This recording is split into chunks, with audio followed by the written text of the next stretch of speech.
D'après la décision du 9 mars 2023, signée par Moïse Katumbi, Mike Moukebaï et Daniel Safou et Francis Kalombo sont nommés les communicateurs nationaux de ces grands partis politiques Ensemble pour la République. Je les reçois pour la première fois en tant que communicateur national d'Ensemble pour la République. C'est vrai que ça fait jaser. Et certaines personnes estiment que c'est un peu rétrograde, en tout cas pour Mike Moukebaï, d'être nommé comme communicateur. Mais je pense qu'il va vous donner beaucoup plus d'explications et de précisions là-dessus. Nous allons parler également de ces dossiers, de cette affaire Mwanga Chouchou. En tout cas, on en parle également. Ça fait couler beaucoup d'encre et de salive. Nous allons parler sur le processus électoral, les élections et la paix. Quel est le choix du député provincial Mike Moukebaï, la rentrée parlementaire?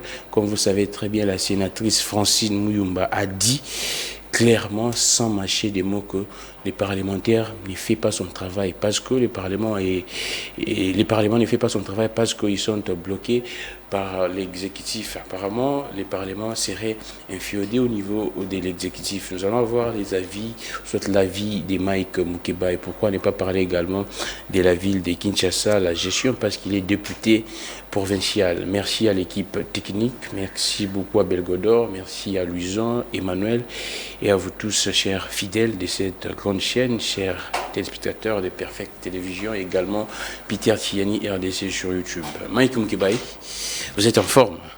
Dieu garde ses enfants, Dieu garde le Congo.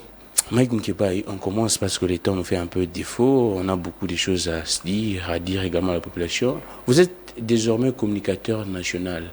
Mike Moukebaï, avec toute la notoriété, Mike Moukebaï, on sait en tout cas vos prouesses ici au pays, dans la ville de Kinshasa, mais comment expliquer que Mike Moukebaï puisse accepter d'être nommé communicateur?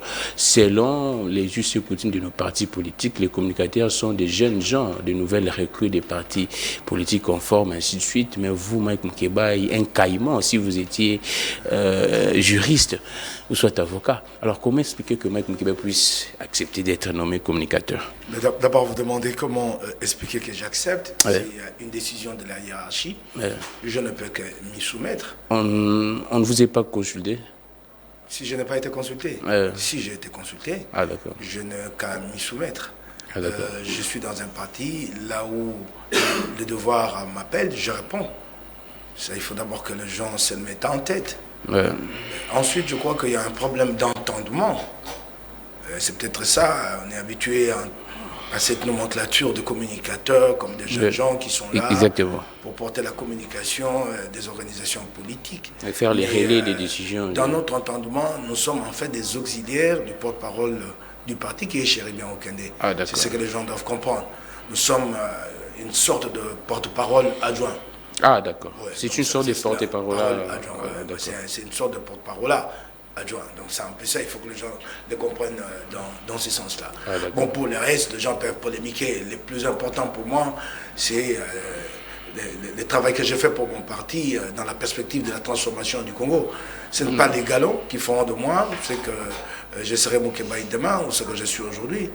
C'est le travail que j'ai fait. Et vous savez, généralement, on dit que ce n'est pas la fonction qui fait l'homme, c'est l'homme qui fait la fonction. Ce que je suis devenu aujourd'hui, je l'ai dit en toute modestie, je n'aime pas souvent me mettre en avant, ce que je suis devenu aujourd'hui, ce n'est pas des galons qui m'ont amené, c'est un travail de longue haleine. Exactement. Un parcours empreint d'abnégation, des sacrifices. C'est ce qui m'a amené là où je suis aujourd'hui. Donc je n'ai pas, moi, cherché à être là ou là-bas. Non, je travaille. Alors, qu'est-ce qui explique, ou soit qu'est-ce qui pourrait essayer un peu... l'occasion pour moi... La motivation de cette restructuration du parti Ensemble, c'est parce que dans les perspectives électorales... Non, c'est pour rendre le parti plus efficace. Et avant, ce n'était pas efficace? C'est une perception interne à notre parti. Non, vous savez, nous sommes une structure humaine, donc perfectible comme lui-même. Ah, d'accord. Donc il y a lieu de restructurer, de rendre... plus efficace le parti. Mais au passage, j'allais dire toute ma reconnaissance à l'égard de qui? Ah, d'accord. Chapoué, que j'appelle toujours Chapason 2023, et aussi dire toute ma loyauté, davantage d'engagement pour travailler à ce qu'ensemble arrive à conquérir le pouvoir et à transformer le Congo. Et le même la même reconnaissance à l'endroit de mon secrétaire général qui est donné oui. Et surtout à un homme de l'ombre, pas de l'ombre, mais un homme qui s'est fédéré, réunir les gens autour de lui, Salomon Escadé. Je sais que sa main est passée par là. Oh, sa main est passée par là. Il y a la signature du président, mais je sais que sa main est passée par là. Tout autant que deux autres hommes de l'ombre, pour qui j'ai beaucoup de considération, que peut-être des grands publics ne connaissent pas. Peut-être qu'eux-mêmes ne cherchent pas à se faire connaître, mais qui abattent un grand travail autour de Moïse Katumbi, c'est Coco Congolo et Don Piero Sadiki, connu plus sous l'appellation de Alitela Kalzato. Ah, d'accord. Alors, Mike Mukebayi, on évolue, mais comme vous êtes désormais communicateur national d'ensemble, les cas de Laurent Nyimba, c'est comment? On en parle de plus en plus. Laurent aurait quitté, Laurent y a ceci. Comment vous posez cette question? D'autant que dans ces promotions, il y en a une qui a été attribuée à Laurent. Il a été élevé au rang de directeur du service juridique. Mais on dit que...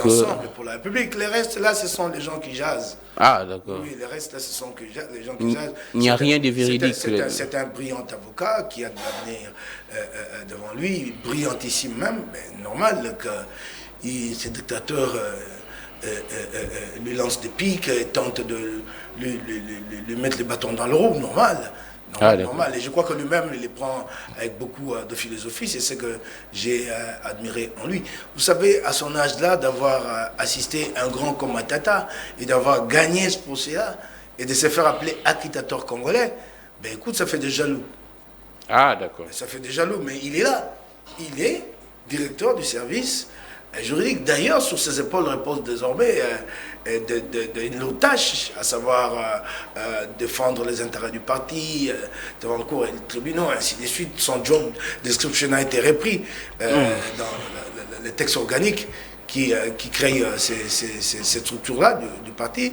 Et c'est lui qui sera au devant de la scène lorsque viendra le moment des litiges électoraux. Donc, les contentieux. Il a une énorme responsabilité, donc c'est une confiance renouvelée en Laurent de la part de la hiérarchie. Ah, d'accord. Les autres noirs, ils peuvent continuer à jaser, Vous savez... Il ne serait pas frustré du fait qu'il y a Chéribon Kende qui l'a remplacé?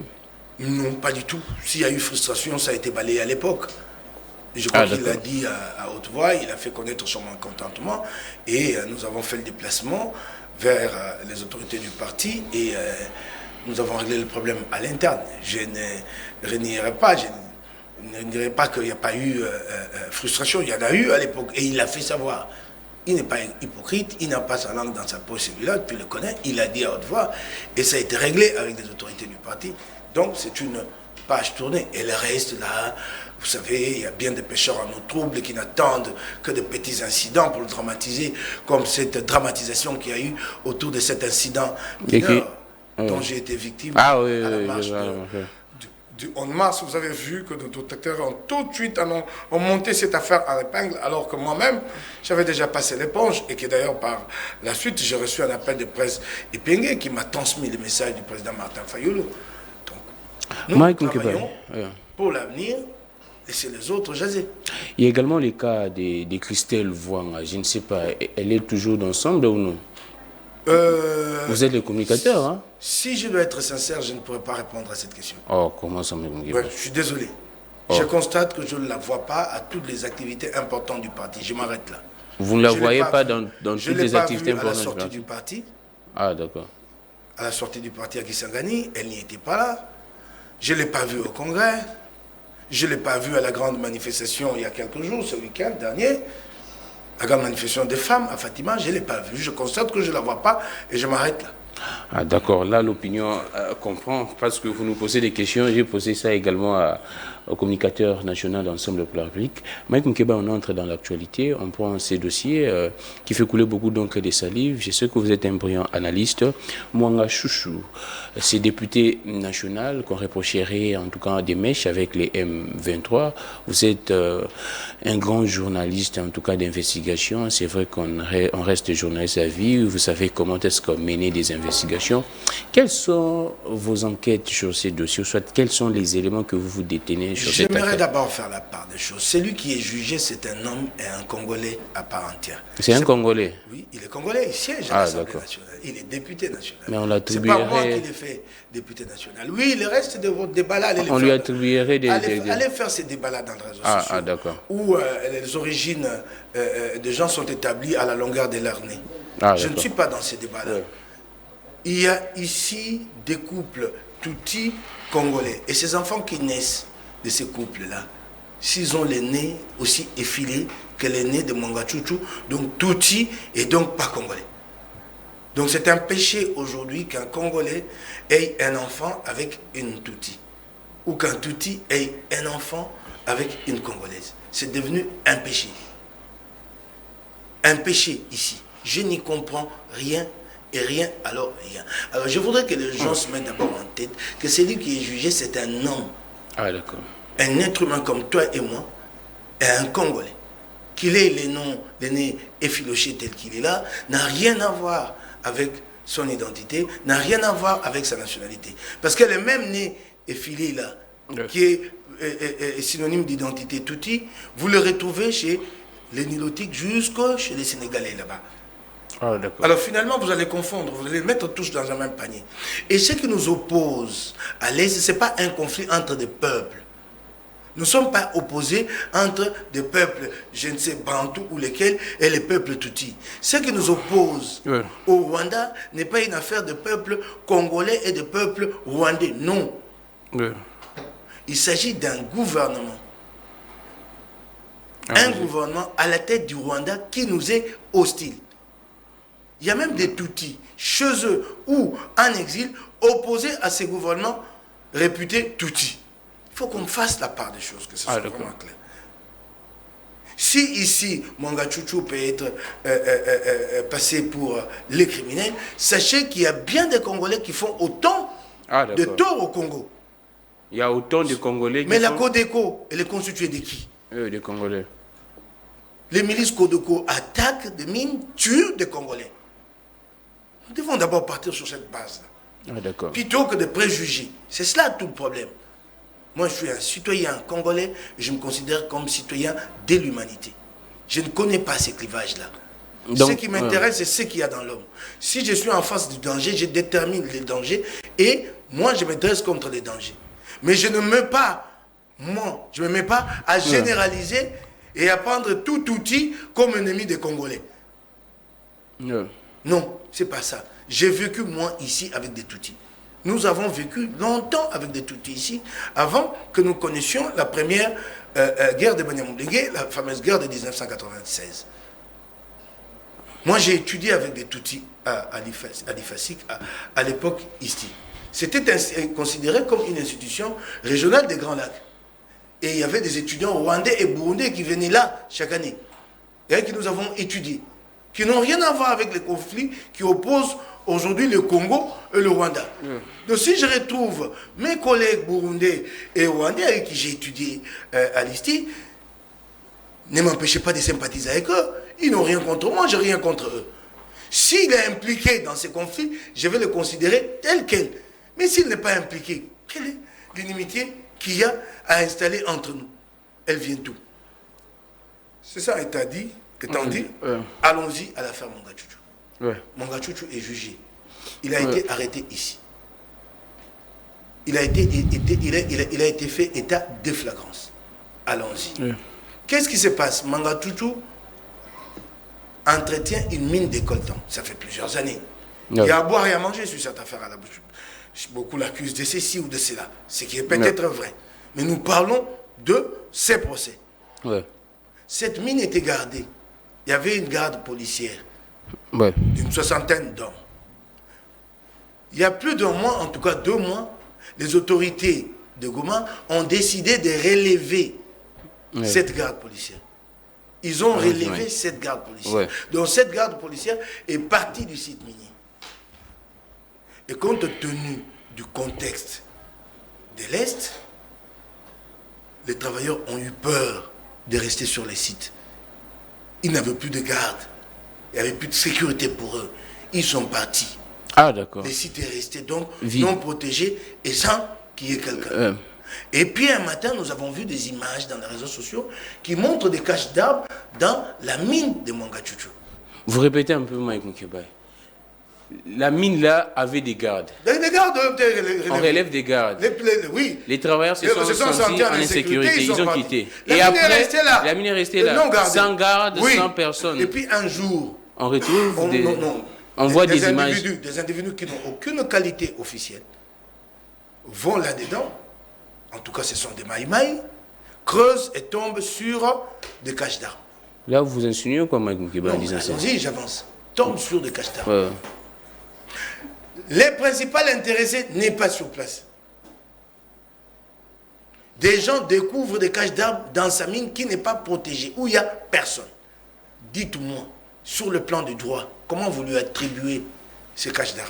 Ah, Mike Moukébaye, là, je vous vois. Je vais y aller en pointillé. Vous prenez la défense. Non, je vais y aller en pointillé. C'est ce que l'opinion pourrait comprendre. Je vais y aller en pointillé. Mais c'est ça l'intellectuel. L'intellectuel s'interroge. L'intellectuel ne juge pas, ne condamne pas a priori. Là, vous avez des préjugés. Non, il s'interroge sur des faits. Comment vous lui attribuez ces caches d'armes? Ceux qui sont arrivés là, qu'est-ce qui ne dit pas que c'est eux-mêmes qui ont monté cette affaire de caches d'armes? Dites-moi, ils avaient quelle qualité officiellement pour qu'on reconnaisse ces caches d'armes-là comme élément de preuve dans le procès? Puisque c'est des individus comme toi et moi qui sont allés, qui ont dit qu'il y a des caches d'armes. Donc ces caches d'armes peuvent avoir fait l'objet d'un montage de leur part. Et c'est à 2 reprises, ils ont découvert une première et une deuxième cache d'armes. Et tous ceux qui ont vu ces images-là, qui a identifié que c'est forcément dans la mine de Mwangachuchu? Vous savez, c'est que la manipulation dans les réseaux sociaux. Qui a pu identifier? Bon, soit, mais maintenant, ces armes-là, découvertes dans sa mine, par des individus sans qualité, vous allez maintenant vous en servir comment? Comme preuve. Parce que rien n'est établi au départ qu'il y a eu un officiel qui a fait la découverte et qui légalement peut dire voilà ce que j'ai découvert, j'étais en service officiellement, j'étais en perquisition. La justice est en train de faire les travaux. Mais c'est justement ça ce qui sera compliqué pour la justice. Des caches d'armes découvertes par des individus sans aucune qualité qui vont faire l'objet d'éléments de preuve. Comment vous allez faire cette association? Dites-moi un peu. C'est la question qu'il faut se poser. Au-delà du long nez de Mwangachuchu. Il reste injusticiable. On n'explique pas ces dossiers. On n'explique pas ces dossiers de la manière dont vous êtes en train de les faire. Hein, mais aussi, les uns ou les autres ont une autre explication. Ils n'ont qu'à la présenter. Mais je suis en train de t'expliquer. Nous nous rendons compte. Donc, c'est des individus. Ils arrivent et puis, bon, les images passent dans les réseaux sociaux. Ah, on a découvert des caches d'armes. Et les malheurs, c'est que celui-là est Tutsi. Donc, il est condamné d'avance.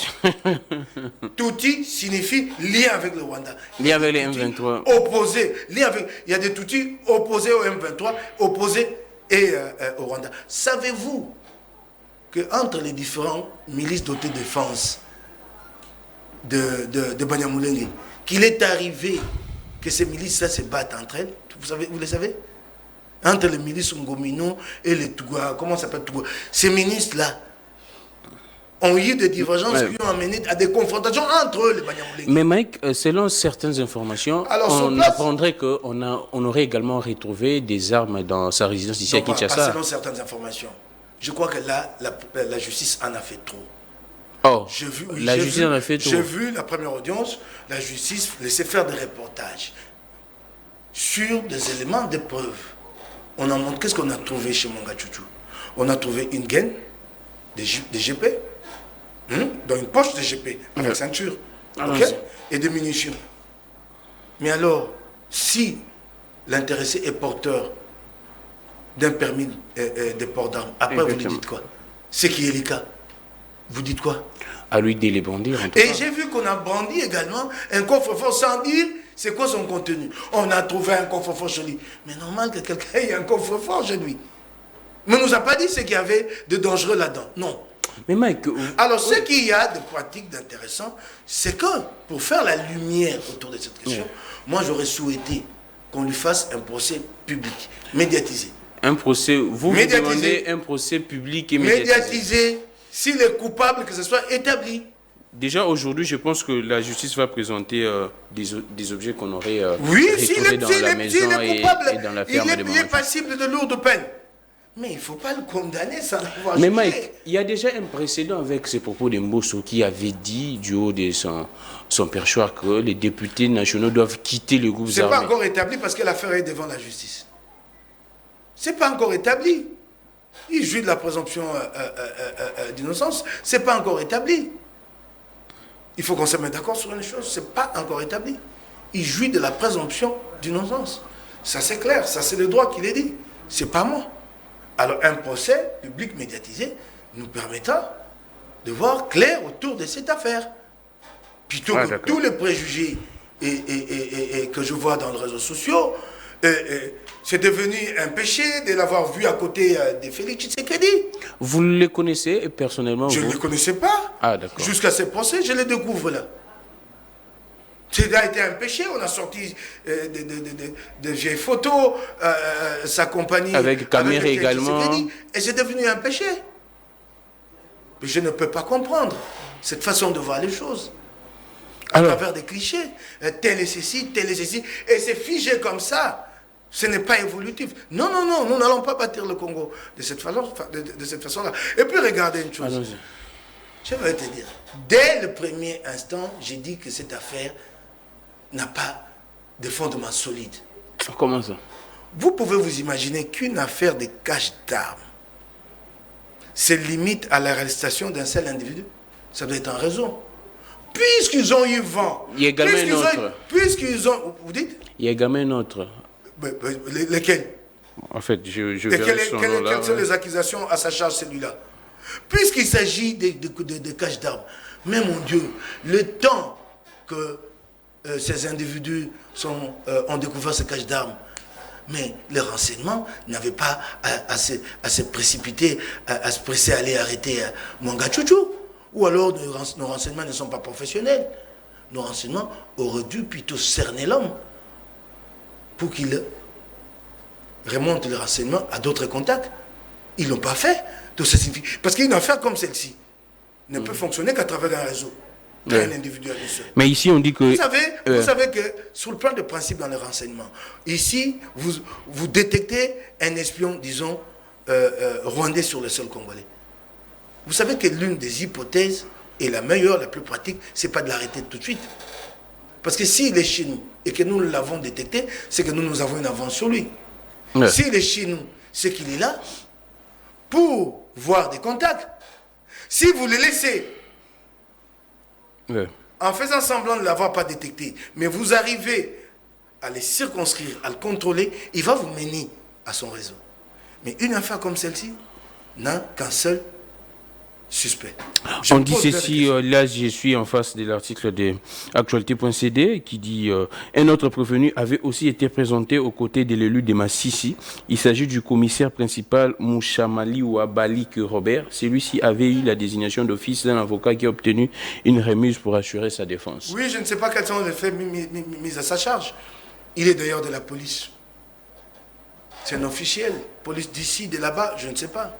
Alors, Mike, on reste dans ce contexte de ce qui se passe à l'Est. Vous aviez suivi les déclarations de la présidente de la Tanzanie à propos de la force régionale. Avant les déclarations de la présidente de la Tanzanie, vous avez vu combien Mbata André a été piètre à l'Union interparlementaire avec son anglais. Vous avez vu? J'allais dire approximatif, je me l'interdis.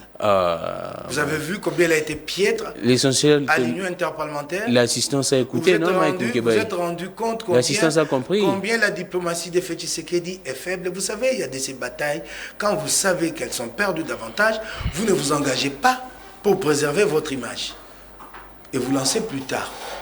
Vous ne pouvez pas aller à la congrès de la majorité, à l'Union interparlementaire, sans avoir fait un travail de fond préalable. Alors, il est allé là-bas demander un vote sur les sanctions contre le Rwanda. Tu sais combien de voix il a obtenu? 88 voix contre 1405 voix. Donc sur le 1493 votants, attendez, sur le 1400, s'il y avait complot international, s'il les savait, alors il ne fallait pas ridiculiser le pays à ce point. Sur le 1493 votants, lui n'a obtenu que 88 voix. Pour le Congo, 705 voix contre le Congo, 700 voix abstentionnistes. J'arrive pas. Abstention, on va dire, abstentionniste, voilà. Tu te rends compte, sur le 1493 voix, lui n'en a obtenu que 88, même pas le 10e. Quel ridicule pour le pays. Qui lui a demandé de tenter cette offensive diplomatique-là? Qui lui a demandé? Je l'ai vu ici être très critique envers les officiers militaires, exactement, aller même jusqu'à les brocarder, les dénigrer, pour leur demander de quitter l'Est s'ils foutent rien là-bas. Des hommes en service commandé, vous leur demandez de quitter. Alors que vous êtes premier vice-président de l'Assemblée, donc vous pouvez vous en remettre à votre chef, Tshisekedi, pour qu'il les relève. Et puis quand vous vous moquez d'eux à ce point, ils touchent autant que vous. Ce que Mbata touche là, c'est la solde de combien de généraux?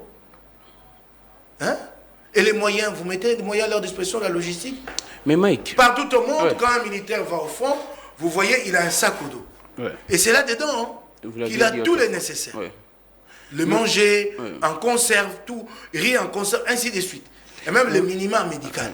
Mais Mike, le premier secours médical, il peut lui-même l'assurer. Chez nous, vous savez comment les militaires vont au front? Comment? Avec de grosses marmites, ma famille. Et ils vont chercher du bois. Hein, pendant que ça tire, des sous au front. Et vous vous moquez de ces gens-là. Et voilà, lui, les résultats. Pire que ce que les militaires font à l'Est. Comme il a demandé... Les résultats de Mbata est pire. Et comme il a demandé aux officiers, je lui demande, Mbata quitte. Oh, c'est ridicule ce que tu as fait au pays. Vous demandez à Mbata de démissionner. Ridicule, 88 voix. Ridicule, 400 sur 1493 voix. Donc ça signifie que rien n'a été fait en préparatoire. Et puis, vous savez, il y a une chose. Une diplomatie, comme le disait un ami avec qui j'ai échangé hier, est une construction. Une diplomatie n'est pas un acte spontané en face d'un problème. Vous dites, nous allons aujourd'hui avec les Américains. C'est une relation que l'on construit. Ah, d'accord. Vous vous êtes, vous, demandé, Mbata s'est-il demandé, c'est que l'Union parlementaire pense de nous. Ces pays, à chaque élection, il y a des problèmes de légitimité. Il y a des députés qui voient leur mandat invalidé injustement et qui finissent par saisir l'Union parlementaire. Exactement. Nous en avons encore aujourd'hui les Ludo Balekelaï qui sont payés alors qu'ils ne siègent pas. Quel ridicule. Mais l'Union parlementaire a décidé à ce qu'on les paye. Ludo Balekelaï est payé. Ils sont payés. C'est vrai ça, mais ils sont siégés. Alors, vous arrêtez Jean-Marc Abound. La loi portant fonctionnement de la Cour constitutionnelle, Cour de cassation est claire. Elle dit que un député national n'est pas mappé en fait. Il est en situation de prévenu. On le met, on l'assigne à résidence surveillée. Vous l'avez, lui, envoyé en prison. Et Jean-Marc Abound a saisi l'Union interparlementaire. L'Union interparlementaire a écrit en Bosso. Donc, si je vous comprends bien... Bosso a-t-il daigné répondre à l'Union interparlementaire? Ce qui s'est passé, c'est les conséquences de tout vous croyez que vous vous comportez comme ça, vous venez un jour, demandez l'appui, on vous donne. Et après, vous allez dire que le monde ne vous aime pas. Kabound, là, vous l'avez maintenu en prison en violation de vos propres lois parlementaires. Et vous croyez que l'Union parlementaire peut vous suivre? Vous êtes quel genre de pouvoir ici? Mais Mike Moukibaï, on a... Kabound, que j'ai vu au passage, j'étais là. J'ai vu les images où vous aviez dit qu'il y a plusieurs prisonniers qui décèdent. La sérénité qui dégage, je me disais même... il est en forme. Hein? Pétillant de forme. En bonne santé. Et il reste ferme sur sa ligne. Ah, d'accord. Et là, ils sont incapables, fait Tshisekedi est capable maintenant de lui faire un procès. Faites-lui un procès, qu'est-ce que vous attendez? Ça fait 8 mois qu'il est là. Non, c'est plus un procès, on lui envoie maintenant des émissaires, jusqu'aux émissaires des chefs d'État africains. Il en a que foutre, Kabound, il dit je négocie. On envoie à Kabound actuellement des émissaires. Des émissaires? Alors, juste en prison là-bas. Impliqués dans la médiation. C'est vrai ça, Magougé? Il n'en a que faire. Et il est resté ferme. Et tu sais, quand tu parles avec lui, tu sens, par moment, moi j'ai eu à côtoyer Etienne Tshisekedi, je l'ai interviewé plus de 2, 3, 4 fois. Je connais un peu cet homme-là, son état d'esprit. Tu as l'impression que ça résonne comme si c'était Etienne Tshisekedi qui parlait. La fermeté. Vous comparez Etienne à Kabound. En tout cas, dans la fermeté. Dans la fermeté. La foi, la conviction dans l'avenir, ça c'est formidable. C'est ce qui nous manque beaucoup. C'est ce qui nous manque beaucoup. Non, il n'est pas de la trempe d'Étienne. Ah d'accord. Mais je dirais que c'est vraiment un des fidèles disciples. Il y a certaines qualités. Il est tout d'Étienne. C'est comme ça que vous croyez que les disciples doivent avoir toutes les qualités du maître. C'est impossible. Mais Mike, on a l'impression que des officiels congolais, quand ils viennent ici, je prends même les cas des Mouya avec... Alors, vous parlez de la présidente tanzanienne. Apparemment... C'est ce que nous avons toujours dit. Nos dirigeants nous trompent, ils tiennent un autre discours ici. Non. Attends, vous vous rendez compte maintenant? Vous vous rendez compte maintenant du manque de sérieux de ses pouvoirs? Vous avez entendu la présidente de la Tanzanie. Après, vous allez entendre quelqu'un pérorer. Quoi hein, comment il dit ça? Elle appelle ça quoi? Quoi? Un changement de narratif. Changement de narratif, changement. Un discours creux. Vous avez entendu? Hein? Elle a pratiquement dit autre chose que ce que nos dirigeants nous disent ici. Hein. Non, c'est-à-dire qu'en fait, rien, nous sommes au courant. Nous ne savons pas ce que Félix a négocié, ce qui lui a été dit. Elle a été claire, on ne peut plus clair. Et maintenant, il y a chez nous la MONUSCO. La MONUSCO, ça ne suffit pas. C'est pratiquement la MONUSCO bis. Vous avez un ministre des Affaires étrangères très faible. Et au jour d'aujourd'hui, moi, je suis en train de me réjouir que Félix l'ait débauché. Qu'est-ce qu'il lui apporte? Tu l'as débauché, mais il t'apporte quoi? Ah, zéro. Non, je suis ici, je n'ai pas été désigné au nom d'ensemble, mais c'est le chef d'État qui va désigner. Mais fais quelque chose pour le chef d'État, pour le pays, zéro. Tu gères. Non, il sort d'une réunion, mais les conseils, la délégation de conseil de sécurité, là, il continue à parler des instruments internationaux et qu'il n'y a qu'à renforcer la MONUSCO. On va la renforcer jusqu'à quand? Alors qu'elle a montré ses limites depuis plus de 20 ans et que nous sommes même dans la logique de son retrait. Yeah. Et qu'elle a même diminué ses effectifs il y a quelque temps. Le gouvernement pense renforcer la MONUSCO. Vous vous rendez compte vous vous rendez compte? Et dans l'entretemps, plutôt que de demander au départ le renforcement de la MONUSCO, vous étiez allé à l'EAC. Finalement, vous faites quoi? À l'EAC, là-bas, vous nous aviez dit que le mandat était offensif, puis il n'est pas, vous commencez à vous plaindre comme des enfants. Ça ne suffit pas l'EAC, vous allez chez les Angolais, je vois dit, bon, je vous donne des hommes. Ok, les Angolais vont débarquer. Et puis non, ce ne sont pas des troupes combattantes, ils n'iront pas là-bas pour combattre. Mais pour protéger les camps de cantonnement. Ils viennent faire quoi? Des M23. Ils viennent faire quoi? Pour sécuriser les camps de cantonnement des M23. D'abord, ils ont quel mandat? De la SADC ou de l'Angola lui-même? C'est une confusion totale. De l'EAC. De l'EAC, l'Angola ne fait pas partie de l'EAC. Moi, je n'y comprends rien. Rien à rien. Vous savez que le chef d'État avait été le premier à nous annoncer des scoops ici. Ah, vous savez, les Kenyans vont débarquer par Boudaga, non? Les M23, là, et puis rien. Mais mon Dieu, quelle irresponsabilité de la part de ces régimes. Qu'avons-nous fait à Dieu pour qu'il mette le sort des millions de Congolais dans des mains aussi maladroites, des mains aussi inexpertes? Qu'avons-nous fait au bon Dieu? Mais je me pose la question. Mais cela ne révèle pas le moins sérieux de nos politiques en général. Non, pas en général, de ces régimes. Oh, Mike. De ces régimes. Mais je t'ai dit, et chaque fois nous passons à côté. Regardez, nous avons même la perception. Le monde perçoit la crise à l'Est comme liée à la présence de groupes armés. Dans les groupes armés étrangers et locaux, nationaux, dont le M23. Mais non, vous avez un ministre qui n'a rien à voir avec les affaires de l'armée. Mais comme ici, c'est un mélange de genres, c'est ça la caractéristique du régime Félix Tshisekedi, un certain Moïndo Zangui parle des affaires de l'armée à Goma. C'est un notable de l'Est qui a vécu là-bas, il a un peu des informations. Il est porteur d'un statut officiel, il doit rester là-dedans. Il ne va pas avoir double casquette, ici il parle comme ministre, là-bas comme notable. Sinon, là, il n'a qu'à rester chez lui comme notable. Non, il prend la parole publiquement et il parle même... Des réservistes. Il parle même d'une réunion du Conseil des ministres, il dit que ça a été décidé, qu'une ordonnance va être signée. Comme quoi, que, officiellement, maintenant, l'armée va travailler avec les groupes armés. Il les dit au monde. Alors que les groupes armés sont un problème. Pourquoi sommes-nous allés négocier avec eux à Nairobi? Vous allez les renforcer. Ces groupes-là sont maintenant devenus très habiles dans le trafic de minerais. S'il y en a qui ne veulent pas que la guerre se termine, mais c'est entre autres les groupes armés. Ils vivent des rapines, des raquettes. Alors vous allez les renforcer. Vous allez les renforcer avec les moyens de l'État. Et demain, vous allez leur demander gentiment de restituer les armes. Ça n'arrivera pas. Et vous savez que le monde, son analyse, c'est laquelle, et les pays voisins, c'est que c'est la présence de ces groupes-là qui aggrave l'insécurité. Parce qu'elle permet, en tout cas, elle fait du Congo un terreau pour les groupes armés étrangers. Ils savent que s'ils entrent là, ils vont trouver des alliés. Parce que ceux-là accueillent tous ceux qui arrivent les bras ouverts, puisqu'ils peuvent échanger, ils peuvent obtenir des armes, ainsi de suite. C'est un élément clé d'insécurité là-bas. Non, vous vous annoncez publiquement.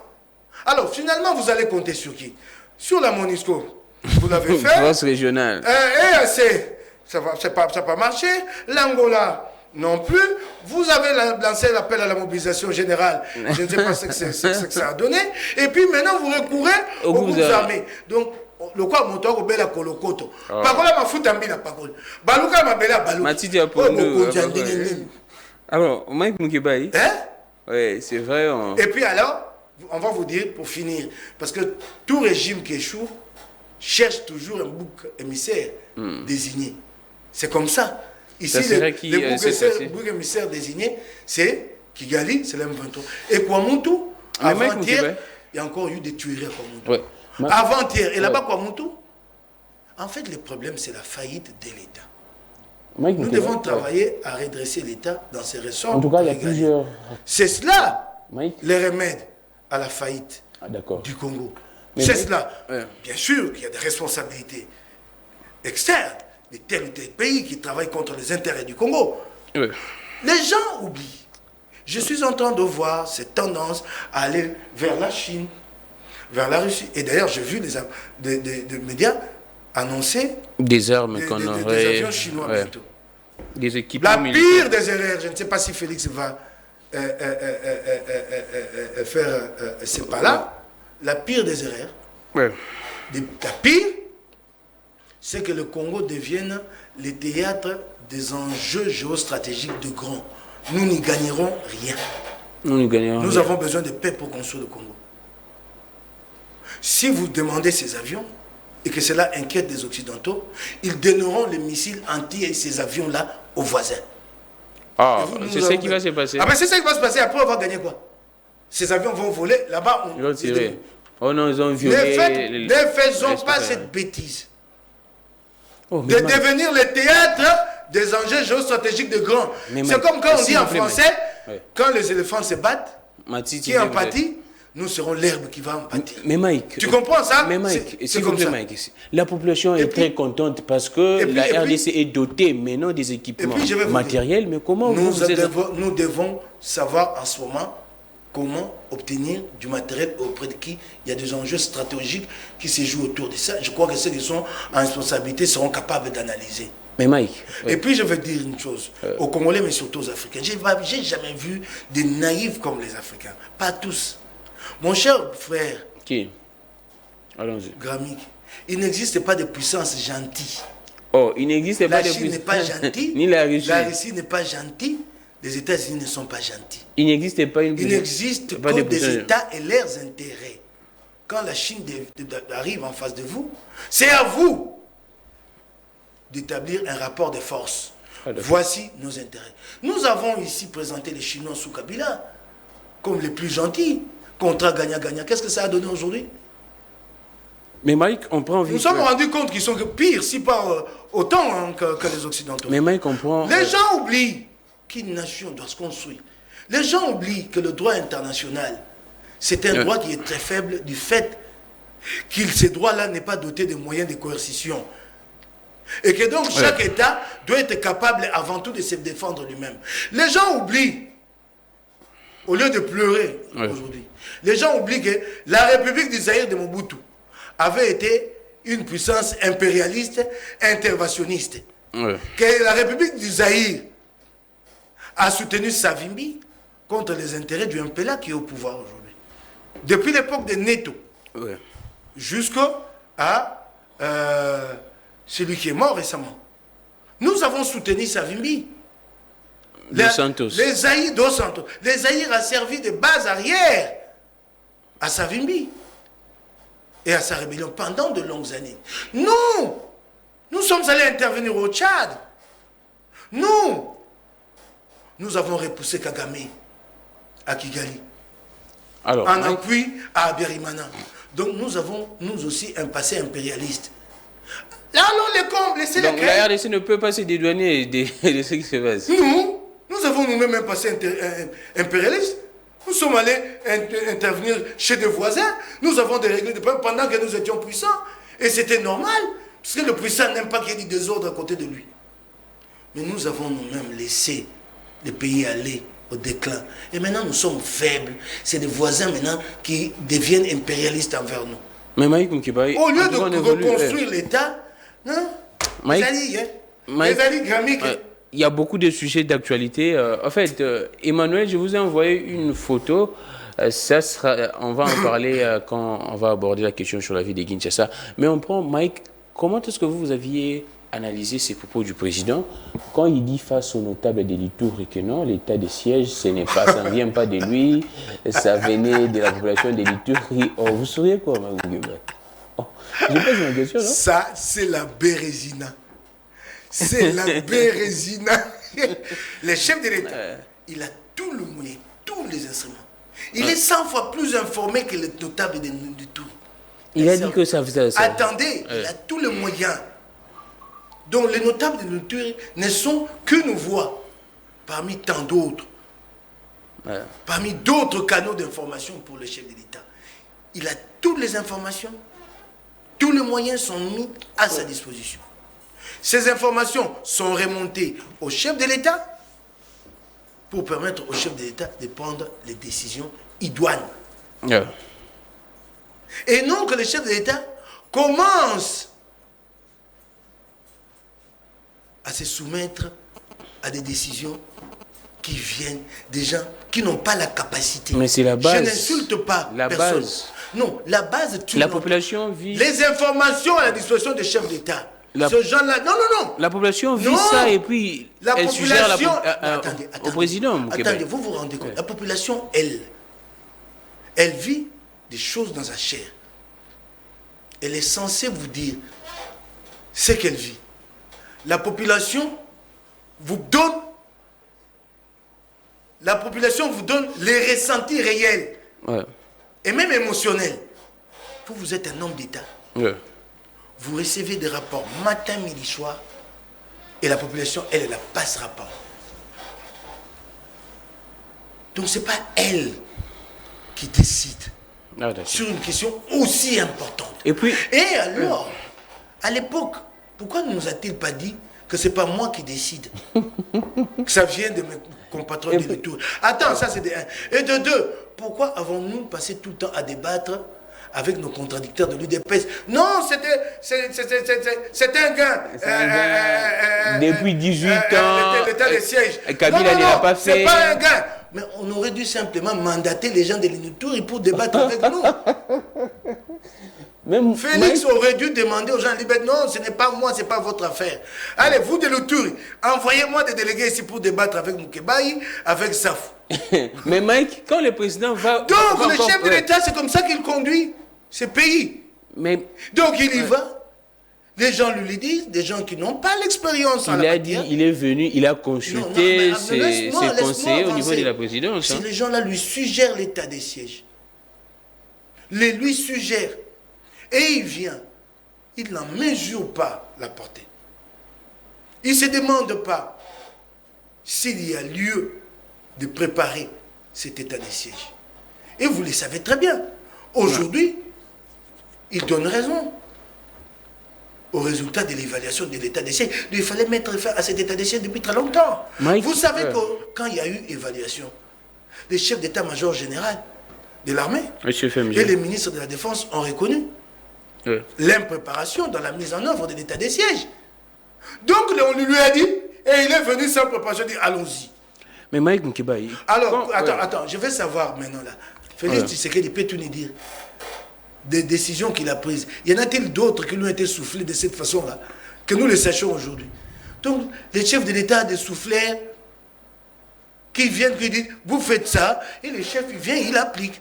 Alors nous voulons savoir, parmi les décisions qu'il a déjà prises depuis qu'il est là, quelles sont les décisions? Il y en a d'autres encore qui lui ont été soufflées de cette façon-là. Dites-les nous. Mais Mike Moukeba, le président va plus loin. Il dit que si on veut lever cet état de siège, la population doit encore lui suggérer. C'est là, c'est-à-dire de la même manière que. En fait, le comble, c'est quoi? C'est que il est dans une impasse avec l'état de siège. Il cherche, c'est vrai, ça? Mais oui, il cherche une sortie. Le président nous a vanté si il cherche une sortie. A produit des résultats, on est nous pipi. Je vous dis ceci. Il cherche, laisse-moi terminer ma pensée. Il cherche une sortie.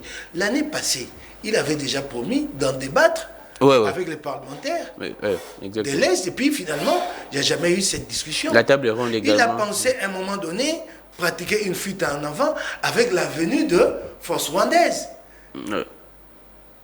L'état de siège avait déjà montré ses limites. Il a pensé que l'arrivée des troupes rwandaises allait permettre de donner un nouveau souffle à l'état de siège, et ça n'a pas marché. Aujourd'hui, il ne sait pas comment mettre fin à l'état de siège. Et s'il dit, mais enfin, il va proposer quoi? C'est ça le problème. Il faut proposer quelque chose. Quoi donc? Je l'ai dit à l'époque que ce n'est peut-être pas l'état de siège qui allait mettre fin à la guerre, mais que c'est l'armée qui allait mettre fin à la guerre. État de siège ou pas d'état de siège, il faut faire monter l'armée en puissance. Je l'ai dit et redit. Ah, d'accord. C'est cela la question centrale. Alors, Mike Moukeba, on fait une petite transition avant de prendre la rentrée parlementaire, mais également le processus électoral. A-t-on doit quitter Kabila, Mike Moukeba? S'il te plaît, moi je viens commenter la question nationale. C'est une question d'actualité, Mike Moukeba. C'est de la transhumance politique. Ne m'amène pas à des gens. Ne m'amène pas à parler à des gens. Pardon, s'il te plaît. Ne m'amène pas à parler de gens d'un certain âge qui auraient dû être des modèles, mais qui passent maître dans la transhumance à cet âge-là. Et ils sont fiers d'eux. Vous pensez que c'est de la transhumance? Non, et ils sont fiers d'eux. Ils se présentent devant la presse, ils parlent d'eux, et puis ils motivent. Comme il a motivé hier son ralliement à Kabila. Mais avant de rallier Kabila... Il dit qu'il n'a aucun intérêt de combattre les présidents, c'est la mobilisation générale, ainsi de suite, non? Attendez. C'était un grand opposant à Joseph Kabila. Qui? Atundu. Comment, vous ne l'avez pas connu? C'était un grand opposant, il parlait avec le drapeau national derrière lui. Un grand leader. Il a rallié. Qu'est-ce que vous voulez me dire aujourd'hui? Mais il dit qu'il ne peut pas, surtout à ce moment, il ne peut pas combattre les présidents, la mobilisation générale, l'unité nationale. Il appelle également aux gens de se mobiliser derrière les présidents. Est-ce qu'on peut passer à des choses sérieuses, s'il te plaît? C'est également sérieux. Est-ce qu'on peut passer à des choses sérieuses? C'est également sérieux, s'il te plaît, Grammy. Allons-y, on peut passer à des choses sérieuses. On évolue alors, Mike Moukeba. Alors, on prend la rentrée parlementaire, Mike Moukeba. Quels sont les enjeux? C'est vrai qu'on doit avoir la loi sur la répartition des sièges, mais également il y a la sénatrice Francine Mouyumba qui nous révèle que non, le Parlement est inféodé, en tout cas au niveau de l'exécutif. Vous, qu'est-ce que vous pourriez dire? On prend d'abord ce qui doit se passer, les enjeux, mais également le fonctionnement du Parlement. Vous, les députés, de manière générale, même les députés provinciaux et les députés nationaux, apparemment, vous ne faites pas votre travail, vous êtes en tout cas derrière les pouvoirs. Alors, vous parlez du noyautage de l'Assemblée nationale, mais il est évident, il n'est pas à chercher, il est évident. C'est vrai, ça? Aussi évident les propos de défensifs sont vrais. Que mon nez au milieu de mon visage, aussi évident. Il y a un deal qui a été passé entre Félix Tshisekedi et l'Assemblée nationale. Il y a un deal? Oui. Prends 21 000 $ et tais-toi. Oh, c'était ça le deal? C'est ça, oui. Prends 21 000 $ et tais-toi. À l'Assemblée, l'exécutif fait passer comme une lettre à la poste tout ce qui vient de l'hôtel du gouvernement. Donc vous dites ça à la population. C'est à coup d'argent. Vous dites ça à la population que les députés... C'est à coup d'argent. Chaque initiative, quand on sait que ça y va avoir peut-être de la résistance, c'est 2 000, 3 000 $. Mais comment voulez-vous que les comptes de l'État soient tenus quand il faut tout le temps entretenir les députés comme un Kinyenga? Tu connais le Kinyenga? C'est quoi? Toi, tu ne connais pas Kinyenga. Kinyenga, c'est l'enfant qui est pleurnichard, capricieux, à qui il faut chaque fois un bonbon et un biscuit pour le calmer. Les députés nationaux, c'est des Kinyenga. Félix a peur du député national, il faut l'entretenir. Sinon, la majorité va basculer à nouveau. C'est une majorité achetée. Tu sais? Alors, qu'est-ce que tu peux attendre? Je ne sais pas que c'est acheté, Mike. Ah, tu sais pas? Et les palissades, c'était pourquoi? Pendant qu'aujourd'hui, on se plaint, la guerre en Ukraine, c'est elle la cause de la crise économique. Mais il y a eu de l'argent à donner gracieusement. C'est remboursable. Remboursable, c'est quelle banque là? Ils vont rembourser à quelle banque? Le crédit a été obtenu auprès de quelle banque? Demandé aux députés nationaux. C'est quelle blague ça?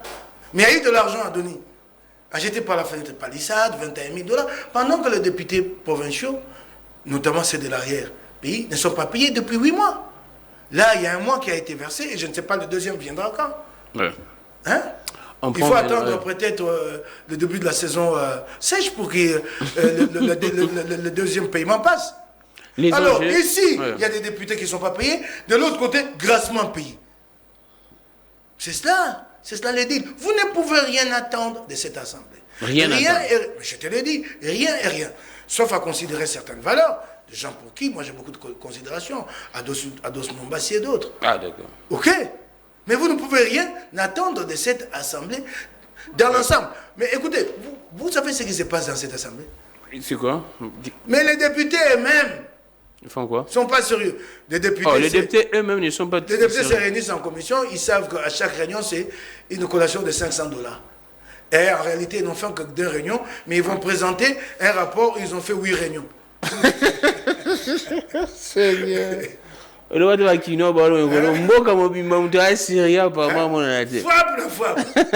il faut que il ne faut que 2 réunions. Donc il ne faut que 2 réunions et puis ils disent que non, 8 réunions. Et là ils se mettent tous d'accord, hein, quel que soit. Là ils se mettent les tendances, quelles sont les Seigneur, c'est vrai, c'est vrai. Alors qu'est-ce que vous pouvez attendre de tel député? Alors, quels sont les enjeux, Mike Moukébaye? Bon, je ne sais pas quel enjeu. Je ne sais pas quel enjeu. Nous sommes suspendus au processus électoral. Est-ce qu'il y aura vraiment la loi sur la répartition des sièges? Mais c'est cela, nous sommes suspendus à l'avancement du processus électoral. Il y a bien aujourd'hui d'incertitude de la bouche de Félix Tshisekedi lui-même et de Denis Kadima. Et ça, ça nous inquiète beaucoup parce que nous voulons avoir les élections à date. C'est bien clair. Je ne sais pas, aujourd'hui, vous parlez d'enrôlement, de quoi que ce soit. Tout est flou. Tout est flou. Oui. Nous voulons avoir de l'éclairage que nous aurons les élections à date. Mais Mike, vous étiez un grand journaliste à l'époque, en 2018. Aujourd'hui, Kadima l'a dit si bien que non, il ne peut pas enrôler au niveau des territoires qui sont sous les mains entre les mains des ce n'est pas à Kadima de nous le dire. Kadima, lui, doit s'adresser au gouvernement et dire « Je voudrais étendre l'enrôlement dans telle partie ». C'est au gouvernement de nous dire que je ne peux pas laisser Kadima y aller, puisque je ne peux pas assurer la sécurité. Ce n'est pas à Kadima. Kadima est un technicien. Il se mêle des choses qui ne les regardent pas. Lui va s'en remettre au gouvernement. Mais comment est-ce qu'on peut faire? Nous devons nous mettre d'accord là-dessus. Il doit s'en remettre au gouvernement. Comment on peut comment on peut avoir la loi sur la répartition des sièges aussi longtemps? Il y a plusieurs territoires. Tshisekedi est chef d'État, en cela il est garant de la nation, garant de l'intégrité territoriale. Donc si le pays a été menacé, si le pays est occupé en partie, donc c'est une faillite de la part de Tshisekedi. Donc c'est lui d'assumer, ne nous pas de l'aider à se prévaloir de ses propres turpitudes. Quand il est arrivé au pouvoir... Vous aidez les pays, pas quand il est arrivé au pouvoir, les troupes du M23 n'étaient pas là. Elles n'étaient pas là. Donc, c'est à lui d'assumer cet échec-là. Et non d'en faire maintenant une raison pour obtenir une rallonge. Non, c'est de constater que je n'ai pas pu sécuriser, organiser les élections. Je pars, je quitte ce fauteuil. Kouamoutou à côté. Vous allez mettre ça sur le compte de qui? Il y avait Kouamoutou quand il est arrivé? Mais tu sais que lui a contribué à l'émergence du foyer Kouamoutou et au mort là-bas. Qui a contribué? Félix Tshisekedi, il est pour quelque chose, vous savez? Vous savez en quoi? Je ne sais pas en quoi. Où est le procès Yumbi? Mais quand vous instaurez un régime d'impunité... Ça commence par là... Mais le procès Yumbi, c'était à Maïndomé. Les gens ont vu les uns et les autres s'entretuer. Et à ce jour, il n'y a jamais eu de procès. Ce procès a été étouffé. Sauf Félix Tshisekedi, vous parlez d'état de droit. Procès étouffé à Yumbi. Alors, quoi, finalement, vous faites des émules, non? Les gens se disent, bon, je peux me comporter de la sorte, je ne serai jamais puni. Et comment tout? Alors, il ne faut pas qu'il vienne se prévaloir de ses propres turpitudes. Il a échoué à assurer la sécurité nationale. Ah, d'accord. C'est un échec. Alors, Mike, on évolue, on reste sur les processus électoraux. Et maintenant, la question que je vous posais, comment faire la répartition, la loi sur la répartition des sièges aussi dans des territoires? On ne peut pas aller enrôler dans certains territoires. Mais je vous ai répondu à cette question. Mais comment faire alors? Donc, non, ce n'est pas mon travail. C'est à Félix d'assurer la sécurité à la CENI. Ce n'est pas mon travail, ne me posez pas cette question-là. Je ne suis pas non plus son conseiller, moi, pour lui dire ce qu'il doit faire à cet endroit-là. Ah non, il sait ce qu'il doit faire. Mais c'est un grand problème. Hein. Alors, tous les instruments qu'il a entre ses mains, là, il n'a qu'à régler ces problèmes-là. Alors, au niveau de l'Assemblée provinciale... Oh là-bas, oh yo yo. La rentrée, les enjeux de cette... D'abord, nous, députés provinciaux, nous ne sommes pas payés depuis 4 mois. La ville de Kinshasa est en faillite. Si c'était une entreprise, il fallait la fermer. La ville de Kinshasa est en faillite. Même pas la faillite, mais c'est la banqueroute. La banqueroute, c'est que vous arrivez jusqu'à la cessation des paiements et vous ne savez même pas liquider l'entreprise. C'est la situation de la ville de Kinshasa. Les députés provinciaux, 4 mois. Donc ça fait 4 mois que je peux... Il faut que vous me demandiez comment j'ai fait pour venir ici. Exactement. Comment j'ai fait pour venir? Parce que je dois mettre du carburant dans la voiture. 4 mois que je ne suis pas payé. Les ministres provinciaux, 25 mois qui ne sont pas payés. Peut-être 26 avec le mois de mars en cours. Les membres des cabinets ministériels, 25 autant. 26 avec celui-ci en cours. Les agents de l'administration de la ville de Kinshasa n'en parlent pas. Ils approchent 30. La trentaine de mois sans salaire. Pareil pour les agents de l'administration de l'Assemblée provinciale de Kinshasa. Nos assistants parlementaires n'en parlent pas. Ils sont, je crois, à 15 mois d'arriéré. La ville est en faillite. Complètement en faillite. Ici, à côté, l'avenue, comment ça s'appelle, Colonel Béa, l'hôtel de ville est locataire dans 2 concessions des particuliers où il a installé des cabinets ministériels. Ouais. L'hôtel de ville doit à chacun de 2 bailleurs plus de 300 000 $. Ils sont en train de pleurer, ces pauvres bailleurs. Mais monsieur, partez, laissez. Je suis 27 dettes après, mais pourvu que je trouve un autre locataire solvable, crédible. Non, Gentini, il est là, j'y suis et j'y reste. La ville est en faillite. Même quand Godé Pouy vous parle du marché, ils vont trouver de l'argent. Et je l'ai entendu dire dans un texte que non, ce marché, c'est parce que les moyens ne sont pas venus du gouvernement central pour la... Il n'y a pas de moyens qui viennent du gouvernement central pour la construction, pour des projets d'investissement de la ville. Les fonds qui viennent du gouvernement central sont affectés essentiellement aux frais de fonctionnement. Quand lui a appuyé Ngobila dans ce projet marché central, ils avaient déterminé quelle origine des fonds, qui allait financer. C'est un projet à plus de 30 millions de $. Qui allait financer? Est-ce que d'ailleurs les contrats existent, les projets en soi? Nous ne l'avons jamais vu à l'Assemblée provinciale.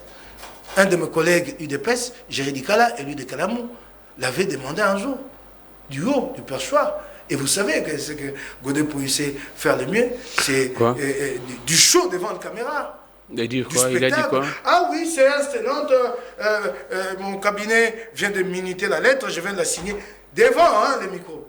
Je viens d'envoyer la lettre au gouverneur et la lettre n'a jamais reçu de suite.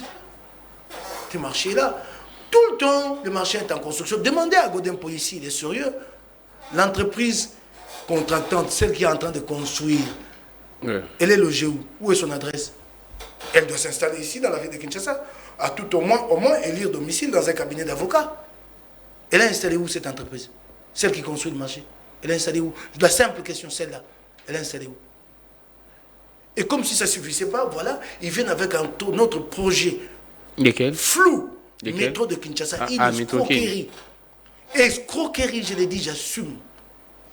Regardez les statuts de métro de Kinshasa sont là. Ça, ce sont les statuts qui ont été validés par l'Assemblée provinciale de Kinshasa. statut ici, c'est pour la création d'une société mixte, d'économie mixte, Hôtel de Ville de Kinshasa, TCC, en abrégé, une entreprise privée qui signifie Transconnection Congo, et ONATRA. Ces statuts sont arrivés un jour à 14 h par le ministre provincial des Transports, et à 16 h, ces statuts étaient validés.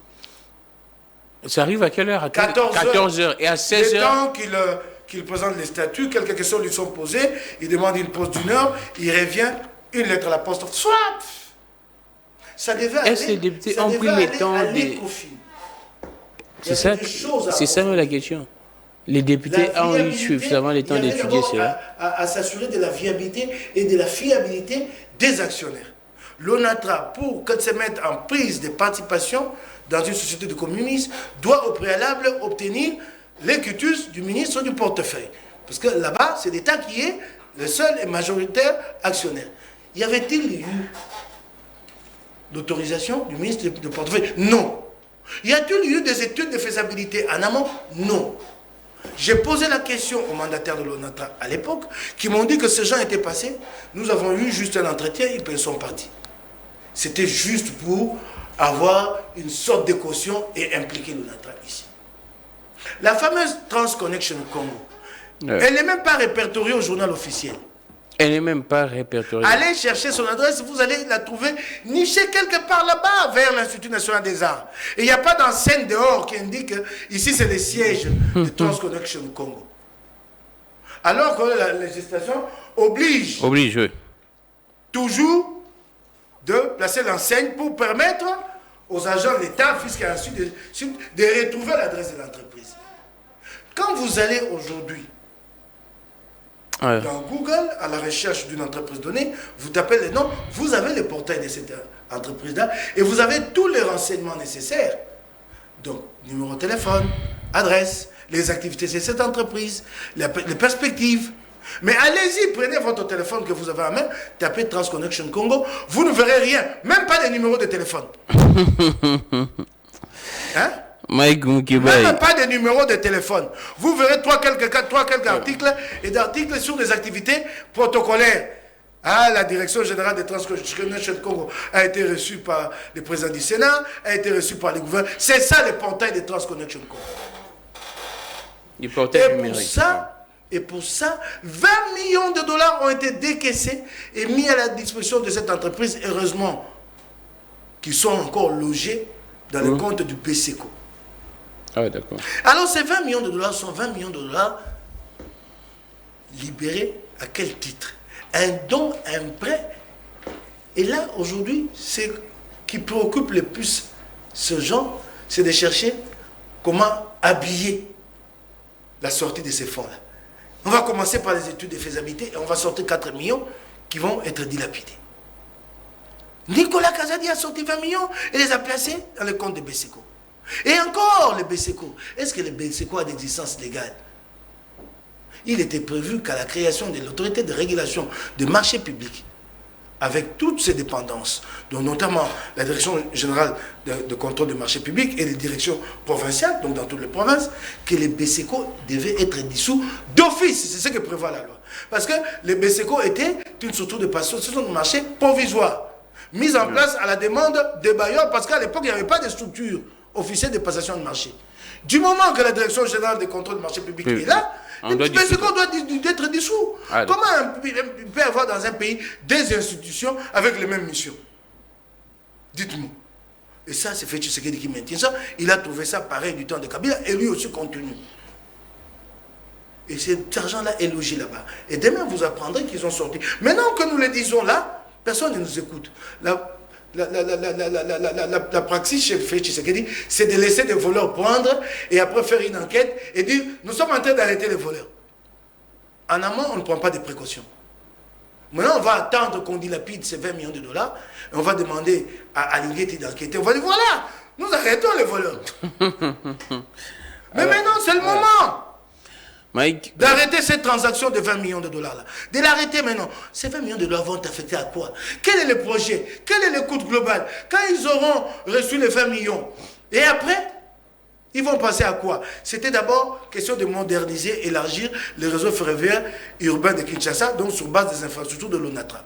Apparemment, l'ONATRA n'est plus là-dedans, ou n'a jamais été là-dedans, comme je l'ai démontré ici. Et Godin Pori pince sans rire, tout honte bu, passe dans un média il y a 2 semaines, il dit ce n'est plus maintenant le réseau ferroviaire de l'État, de l'ONATRA, nous allons maintenant vous construire un réseau ferroviaire aérien. Donc, avec des piliers en béton. Alors, Mike Mkibaye. Mais ça va nous coûter combien? Et ce que j'aime, c'est que vous, la presse, vous ne nous aidez pas.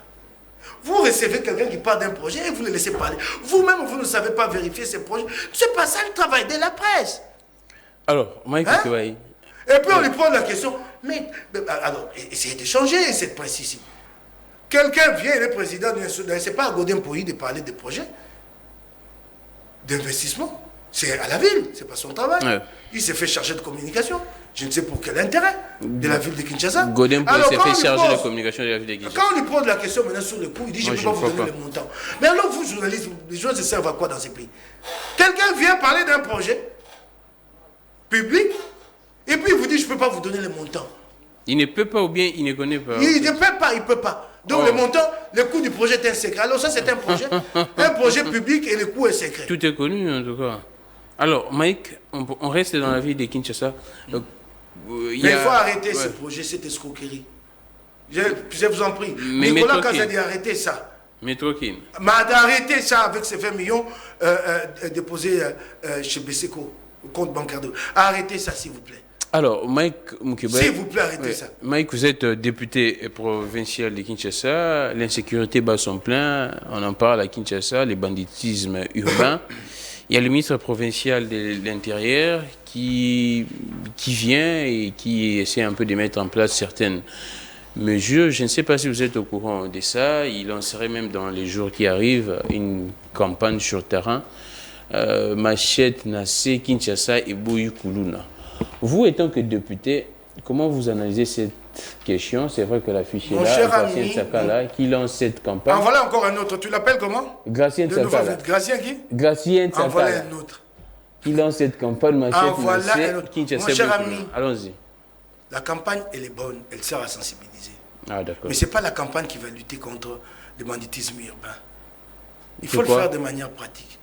C'est la police nationale. Il faut la doter. Il met en place des... Je suis en train d'avancer. Il faut la doter de moyens. Avez-vous un seul cabanon? Avez-vous vu un seul cabanon? Ata le quoi l'histoire ndeke. Moi, ata zala o Félix Atongeli police au Monyango. Na otunayo. Zala. Zala. La police est dans la rue. Elle loge dans les conteneurs. Il y a un fléau ici qui tue la police. C'est que des effectifs de la police, en nombre important, sont affectés au gardiennage des individus. Oh, exactement. Ici, on achète la garde policière. Ce n'est pas l'État qui décide, qui dit qu'il y a nécessité d'assurer la sécurité à l'individu gramique. Quand tu le veux, tu vas, tu payes l'argent de police, tu achètes. Tu achètes. Donc, sur les 15 000 policiers, je ne connais pas les chiffres exacts, je suppose, c'est ce que j'entends. Ouais. Sur les 15 000 policiers, peut-être 4 000 ou 5 000 sont affectés à la garde des individus. Et lorsque vient le moment d'intervenir, la police vous dit il n'y a pas d'effectif. Oh, c'est comme ça que ça se passe. La police dit qu'il n'y a pas d'effectif. Il n'y a pas d'effectif. Tu comprends? On achète la garde policière ici dans ces pays. On l'achète. Vous achetez un jour, il y a un major de la police, un officier supérieur, qui me voit débarquer quelque part seul. Il me dit mais tu n'es pas gardé par la police. Oh, dis-moi, je peux te trouver qu'un policier. Tu peux me trouver. Moyennant 300, 400 $. Oh, c'est vrai ça? Oui, et puis j'assure chaque 300, 400 $. J'assure chaque mois. Je paye à la police et je prends en charge les policiers qui sont chez moi. Tu sais qu'il y a des policiers qui sont commis chez des individus, anciens ministres, depuis 20 ans. Alors qu'un policier est commis à une telle tâche, depuis il doit être relevé 2-3 mois après, de craindre que finalement il oublie la police pour faire allégeance à l'individu. Il y a des policiers, il est chez un individu depuis 20 ans. Il a oublié. Depuis 20 ans. Il a oublié qu'il est policier. Tout ça, c'est le Rwanda et les Il faut doter la police de moyens. Regardez, Félix est venu, c'est un combat que nous avons mené pour donner à la police les moyens démocratiques, anti-émeutes. Vous avez vu la police acheter des balles en caoutchouc pour la police? Non. La police n'a que des balles réelles. Quand elle a des balles en caoutchouc, c'est 2 balles. Hein. Tant, et puis c'est fini. C'est à la police de faire ce travail. Ce travail qui est fait ici, là, avec cette sensibilisation-là, il est bon. Il fait partie de la prévention. Mais la prévention, ce n'est pas que simplement de la sensibilisation, mais tout le produit euphorisant qui sont vendus ici, qui sont à la portée de nos jeunes. C'est ce qui crée les terreaux favorables à l'émergence du banditisme humain. Les jeunes achètent ici, tout le monde sait. Chez Coco là-bas à Kingabwa, où on vend les ododos, c'est fabriqué là-bas, il y a des usines là-bas. Chez Coco, oui. Oui, c'est fabriqué là-bas. C'est vendu dans la rue, à portée de jeunes personnes. C'est cela la prévention dans l'ensemble à faire. Alors il arrive, j'ai entendu dire qu'il va mettre en place des comités locaux de sécurité. C'est pourquoi j'ai dit en voilà encore un autre, incapable d'appréhender la situation et d'apporter la solution. Ce n'est pas une bonne approche d'abord. C'est quoi ces comités locaux? Vous allez le constituer des forces vives. C'est quoi? Ce sont des structures d'État, des structures privées, ou à mi-cheval, État privé. C'est quoi? C'est des gens qui seront payés. Quelles seront leurs missions?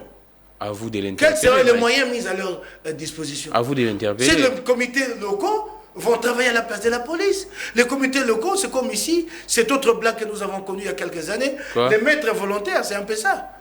Où en fait l'État a montré ses limites et s'est déchargé d'une mission fondamentale, à savoir garder les personnes et les biens, s'est déchargé au profit des pratiquants d'arts martiaux.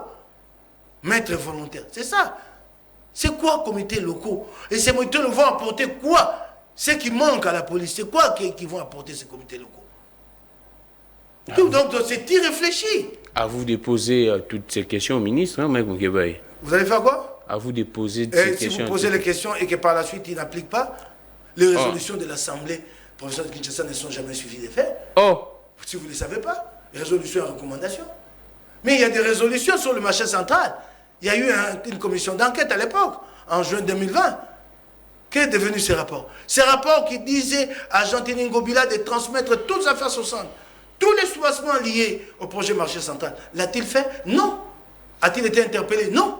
Mais Mike, je vous pose, avant de finir cette question sur les incendies à Kinshasa, vous êtes un député provincial. De plus en plus, on constate que des incendies deviennent en tout cas très récurrents. D'abord, les incendies, c'est qu'il faut que nous comprenions que nous devons aller dans la prévention.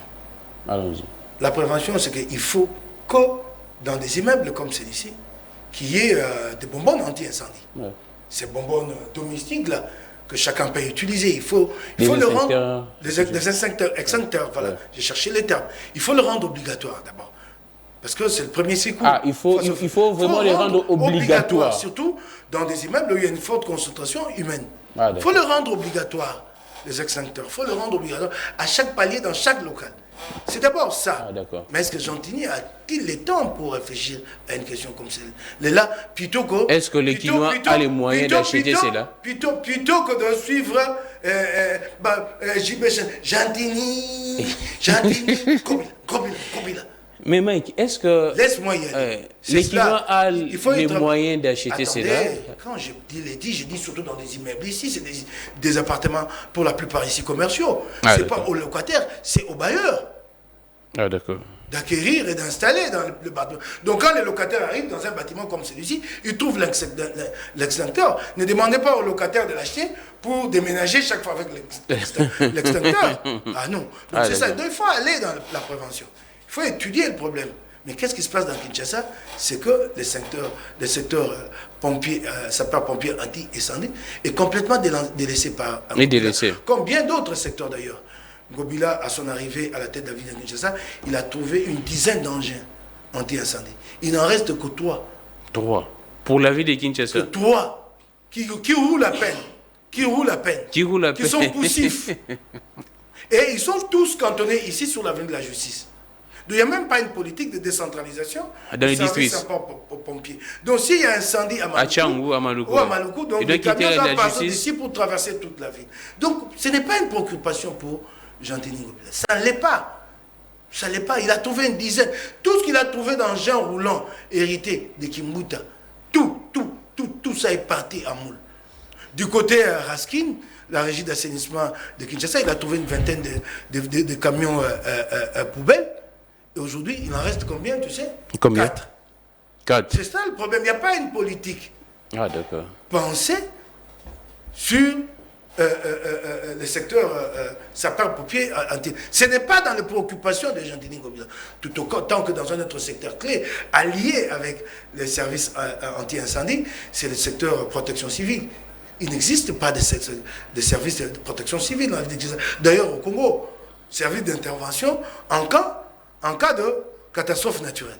Nous ne savons pas. Il n'y a même pas du matériel pour cela.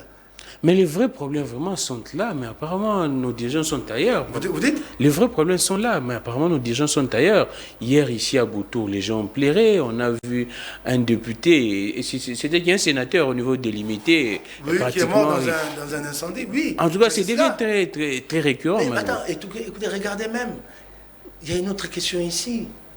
Et même ici, au niveau des galeries. Ici, à Kinshasa. Laquelle, la question? Ah, c'est cette affaire des chiens. Oui, des chiens, exactement. Un chien qui a un jour pris dévoré le crâne d'un enfant. Et dernièrement, un enfant a été carrément dévoré par un chien. Est-ce que vous avez... Des pitbulls. Vous avez entendu Jean-Denis Ngobila prendre ses problèmes à bras-le-corps? Que s'il existe une législation, une réglementation en la matière, parce que moi, à mon point de vue, à moins que les juristes me disent le contraire, c'est une question d'ordre réglementaire qui est plutôt législative. Ah, s'il existe une réglementation, vous l'avez entendu dire que je vais la durcir pour éviter peut-être la domestication de telle ou telle race de chiens. Dans beaucoup de pays du monde, la domestication des pitbulls est interdite. C'est des chiens très dangereux. Il y a des gens qui achètent des chiens de race, qui sont des chiens de race qui exigent beaucoup en termes d'alimentation, et vous n'avez pas le moyen de les nourrir, et demain, il peut s'en prendre à un être humain. Il y a tout ça à réglementer. De se promener avec son chien dans la rue, il faut réglementer ça. Parce qu'il peut t'échapper et puis aller s'en prendre aux passants. Il faut réglementer tout ça. Il y a même dans cette ville encore des chiens errants. Que nous appelons Bois-Liboma. Plusieurs même. C'est pas le problème de Ngobila. Et surtout à l'unité là. Ngobila aujourd'hui est dépassé. En fait, Ngobila en est à une situation où le système Ngobila a fini par se refermer sur lui. C'est le serpent qui mange sa queue. Oh, comment ça? Toute la mégestion de 2019, maintenant là, elle produit ses conséquences. Faillite.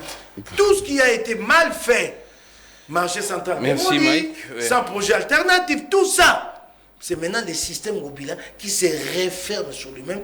Le serpent qui se mord la queue. Et fini, non, il ne s'en sortira plus. Il va laisser cette ville surendettée, peut-être plus que Kimbuta. Mike Moukebaye, on finit. En tout cas, la toute dernière question. Il y a inflation, il y a tout ce qui se passe, la population souffre. Mais quand un secrétaire général d'un parti politique dit que la cause de tout ce qui se passe à Kinshasa, c'est la guerre de l'Est, c'est aussi la guerre de l'Est qui a augmenté les émoluments des députés. Ici, elle provoque des crises, les gens n'ont pas à manger. Là-bas, elle augmente les émoluments à 21 000. Il ne faut pas me citer ce type-là. J'ai déjà demandé à Félix. Il ne faut pas me parler d'Ogui Lagaf ici. J'ai déjà demandé à Ogui Lagaf. J'ai déjà demandé à Félix de l'interdire la parole en public et Félix ne veut pas. Moi, ça ne me regarde pas. J'ai demandé à chaque fois. Ogui Lagaf. J'ai déjà demandé à Félix de lui interdire la parole en public. Hein? Ici, la crise de l'Est, les conflits à l'Est, la guerre en Ukraine a provoqué la surenchère des denrées alimentaires. Là-bas, elle a provoqué l'effet contraire, 21 000 $. Il dit qu'il n'a pas signé des pactes avec la pauvreté. Hein, je t'ai dit que ce type, j'ai demandé à Félix de lui interdire la parole en public. Hein? Merci beaucoup. Est-ce que tu l'as suivi quand il a parlé dans un meeting à Lumbashi? Tu as suivi ce qu'il avait dit? Oh, il a dit quoi? Hein? Il dit que nous ne céderons pas un seul périmètre carré de notre territoire. Toi, tu connais le périmètre carré? Périmètre carré, ça existe. Toi, tu connais le périmètre. Un meeting public. Ah, toi, tu veux que je me mette, moi, à suivre un type comme celui-là, et puis... c'est un secrétaire d'un camp parti politique. Et puis à commenter ou à répondre. Oh, le Dieu. Vous savez, je ne sais pas, il y a une information également de l'UDPS que je dois donner.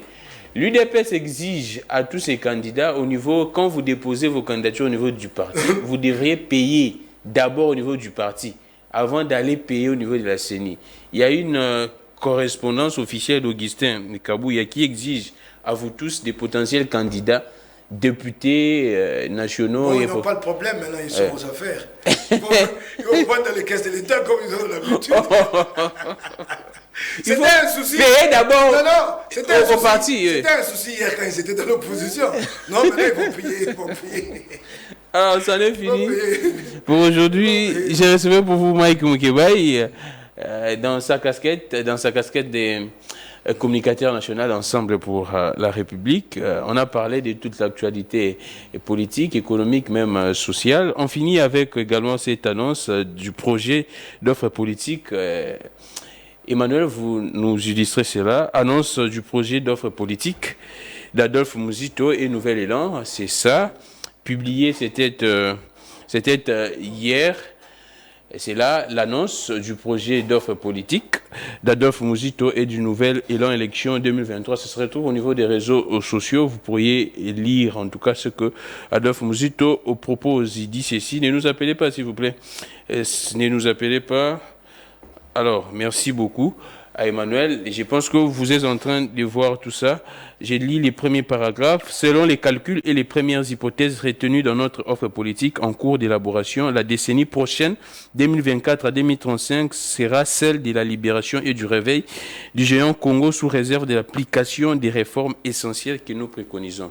J'espère qu'il va également communiquer là-dessus dans les jours prochains. Merci beaucoup à vous tous. Merci pour vos nombreux appels. Ça serait très difficile et pour lire même vos messages, on se retrouve demain. Relais YouTube Peter Tiani, RDC. Bon séjour également au DG. Jusqu'à présent, bon, tout n'a DG dans la Zongité. Alors, on a bâti sur la Belgique, mais un espace Schengen à Zopé, ma pémata au Zonga. Bon, mon aïe, il reviendra avec beaucoup plus de force et de détails avec son émission. Les débats entre Mike Moukeba et Fumutoto. Que vous ne cessez de demander, en tout cas, moi, j'ai. Je ne viendrai plus débattre avec celui-là. Merci beaucoup. Depuis cette affaire les paroles s'en vont. Fini. Mike Moukeba, on ne peut pas avoir. L'erreur est humaine. Non, ça, c'est pas une erreur. C'est une ignorance, c'est de l'ignorance. On ne peut pas avoir fait des études. C'est un doctorant. Oui, et puis dire les paroles s'en vont. C'est un doctorant. Comme si on personnifiait les paroles en leur donnant des jambes et qu'elles vont prendre la route. Non, ça c'est fini. Ça est fini pour aujourd'hui. Merci beaucoup à Mike Moukeba. Et salutations spécialement également à Virginie. Tu as fait des humanités latines? Non. Ah, okay. Salutations spéciales également à Virginie Lotanga. Chako. L'on a dans la veste, la veste na cravate, l'on a la tiango. Merci beaucoup à vous, que les dieux de toutes les inspirations continuent de vous inspirer et de nous inspirer également. Au revoir. Bon, amis.